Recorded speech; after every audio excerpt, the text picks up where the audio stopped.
What's up, good people? Mark Holmes here, and as always, I want to say thank you all for watching, commenting, subscribing, and being part of the Joe Boo Sports Report.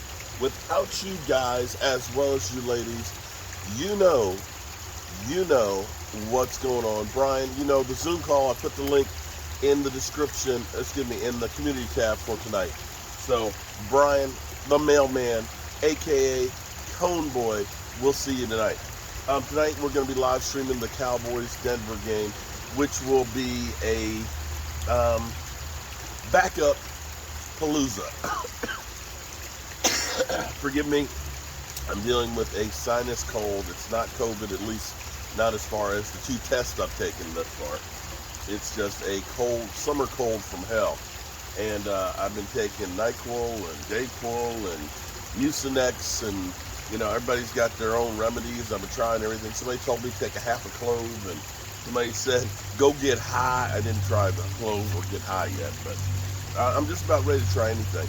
So I've been sleeping since the first half of the Washington game. Quite frankly, actually, I was sleeping through the first half of the Washington game as well. The Cowboys won't be playing their starters. You won't see Dak. The Cowboys were happy with the work that they got in practice for their starters, and they're keeping guys in bubble wrap. Interesting thing before the Washington game while I was getting set up, first of all, the weather is freaking amazing. It is like maybe 78 degrees right now. It's, of course, shaded in my backyard here. I watched the Washington Commanders game, at least the first half of it, out on the deck. It was just amazing. In fact, it might be chilly tonight. It may feel like Oxnard tonight. But something that Brian Mitchell was saying in the pregame, special teams standout who should actually be in the Hall of Fame. I think he's got more yards in special teams than anybody in history of the NFL. He was talking about how teams are basically keeping players on bubble wrap. And it's like, yeah, that's great that you have them healthy going into the season, but then what? Then what? They get there and they haven't practiced and they can't do anything. Are you really better off just saying, you know, we're going to get you the season and just perform? I don't know. But that's exactly what the Cowboys in Denver will be doing. Russell Wilson won't be playing in this game either. Neither will Dak or Zeke or CeeDee Lamb and things like that. However, that's not necessarily a bad thing in the case of the Cowboys, because we do have so many young guys that are going to have to play and play valuable minutes for our team. And you start thinking about guys like Sam Williams. And what I'm looking for, here's what I want to see. First of all, I need to see our offensive line do some stuff.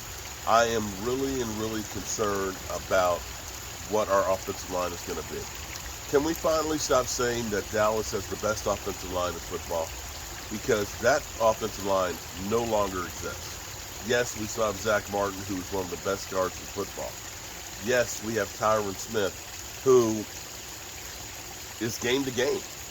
You know, if you're living from paycheck to paycheck, that's kind of how we are with Tyron Smith. We are living game to game with Tyron Smith and hoping that this will be the year that he stays healthy. But we've already had the foreshadowing where, you know, he was limping in practice there for a little bit, right? I mean, he went and finished practice, which is great, but he still was limping in practice. It lets you know how fragile that offensive line is. Now, Tyler Smith, I'm not sure what they're doing with Tyler Smith. Tyler Smith, they have him as the number 2 at guard, and also, of course, playing swing tackle. I'm beginning to wonder if they're more worried about Tyron Smith, and they're more leaning towards him being the starter for tackle when Tyron goes down. Josh Ball, he's got to pick up the pace. Josh Ball has to pick up the pace and start making some noise, because, again, Tyron Smith goes down, we've got to get the best 5 out there. So I'm looking forward to seeing those guys. I want to see Terrence Steele hopefully taking another step from where he was last year and ending the notion that the Cowboys should have kept Lyle Collins, who is still on the pup list, FYI. Still on the pup list. And Connor McGovern, this is fourth year? Third year. It's time for Connor McGovern to show us more than not being able to get to second level. Because the key is going to be for our team is, as much as people want to put it all on Dak and if Zeke is overpaid, we got to have our offensive line playing well. That being said, I also can't wait to see our defensive line. Our defensive line and our defensive front seven may be the driver for this team. Now here's my thought on what the Cowboys are trying to do. When you look at the last couple of years with Dan Quinn, here's defensive coordinator, I feel like the Dallas Cowboys are looking at the Seattle Seahawks model of when they were a great team and going to Super Bowls and winning Super Bowls. That team was predicated on a great defense that took away the football.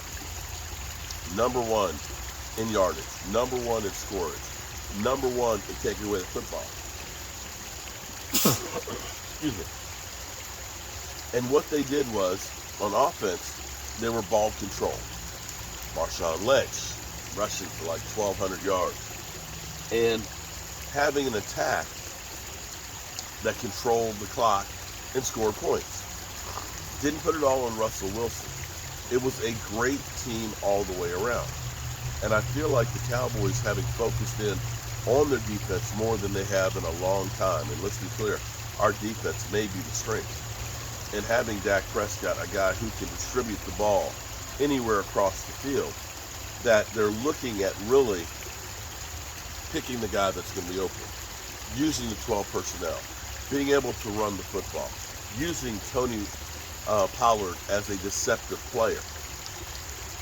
That doing those things, high percentage plays, marching yourself methodically down the field, taking time off the clock, and then having your defense get you the ball in extra opportunities will be the Cowboys' winning formula. That's my speculation. Now, I could be 100% wrong. But sometimes you change because you are forced to change. And looking at Amari Cooper at $21 million,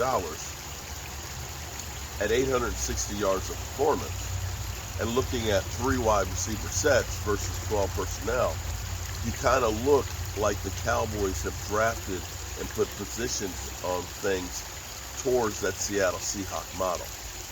We'll see when the season gets here what they plan on doing and what it's going to be. If they're going to be signing any other players, wide receivers or offensive linemen, I think that they probably will. They'll probably wait until that final roster cut down where everybody is really dirt cheap. But we'll have to wait and see. I hope you guys tune in. I'm going to take it easy and save my voice for tonight's game. And as always, I appreciate y'all. Peace.